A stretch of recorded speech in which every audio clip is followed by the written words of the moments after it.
Give me all your inspired action. Oh, wrong cards. Wrong cards, wrong card game. Call your bluff. How to call your bluff to supersize and grow your business. Sharon Horne-Ellstrom here, and our idiom today is call your bluff. And call your bluff, of course, comes from the 1800s and the game of poker. Poker was popular since the old Wild Wild West days, and gamblers and people, or poker players, would often bluff. They were often bluffing or pretending that they had a better hand than they actually had. So if these was real playing cards, which I could not find, by the way, they might pretend they had 3 or aces and 2 kings for a full house, but they would be bluffing, and they might actually have nothing like that in their hand. Maybe they've got a king and an ace showing on the poker table, but they actually have nothing else in their hand, nothing else that would even play with those. So call your bluff. It means to demand that someone prove a claim that they're making, or that somebody challenges someone to back up what they're saying, or to carry out a threat. So if somebody says, if you say that one more time, I'm going to punch you in the face, and you say it one more time and they don't punch you in the face, then you're calling their bluff. You're calling their bluff by doing what they challenge you to do. Now, I actually think this is a great idiom, and I will admit that I have probably been caught by somebody calling my bluff sometime in my life. I try to think about what it might be, but I don't off the top of my head. But I was thinking today, well, if I say that I can speak German, right? I took tons of German when I was younger. From, I think, 4th grade on, I took German through college, even college level. And as I was moving about a year ago, I stumbled upon notebooks in my handwriting of like German theme papers, German compositions that I had written in German. And I laughed because I was like, I know it's my handwriting, but I have no recollection of actually writing these and doing these. And I know darn well I did. But if somebody were to challenge me and say, hey, you speak German, and start talking to me in German, I guarantee I would stumble until I got back up to speed in it. So I don't tell people I can speak German, because I'm afraid they'll call my bluff and they'll expect me to have a coherent conversation immediately in German. That would be an example of calling your bluff. If someone challenges you to something, a duel in the olden days, or a race, and you say, or because you're bragging that you're the fastest runner in the organization, and they challenge you, well, let's have a race and let's go downstairs and prove what you're saying right now. And then all of a sudden the person has to go home because they don't feel good, or they have a stomachache, or some other bunch of excuses or reasons for not doing it. That's an example of somebody calling your bluff. Prove the things that you say, especially if you're bragging or commenting.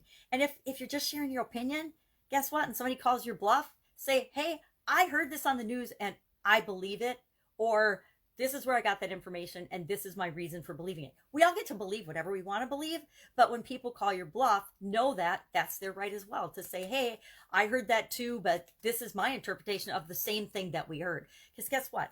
All of us can watch or observe the same event and see totally different things. There's so much proof of that. Scientific proof, by the way, for the scientist believers. I am actually an engineer. That's pretty scientific, if you ask me.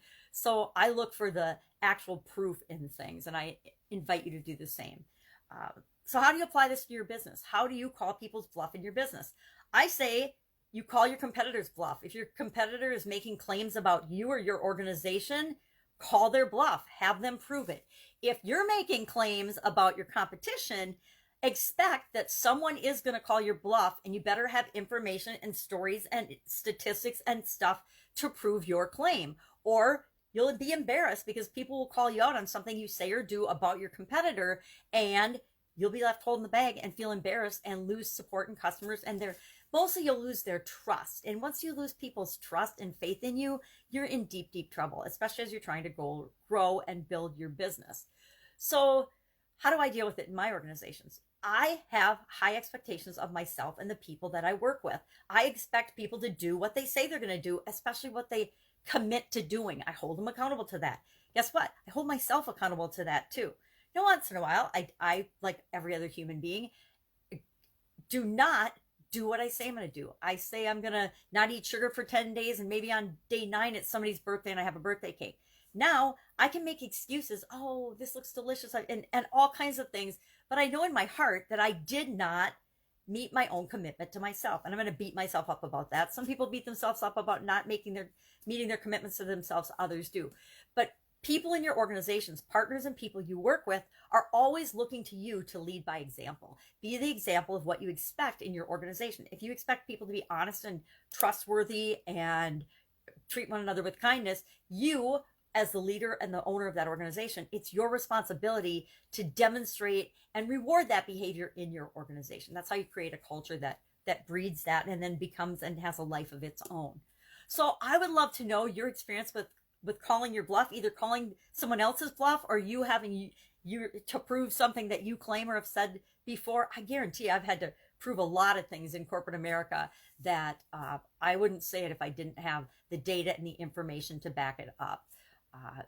But some of us do that, some of us don't. Some of us think that just because we believe something strongly, that's proof that it's real. Well, it's real for you, but it doesn't mean it's reality for anybody else.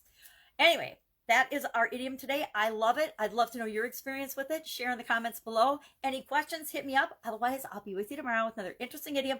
What does it mean? Where does it come from? And how might you use it in your business today? Have an awesome day. Bye.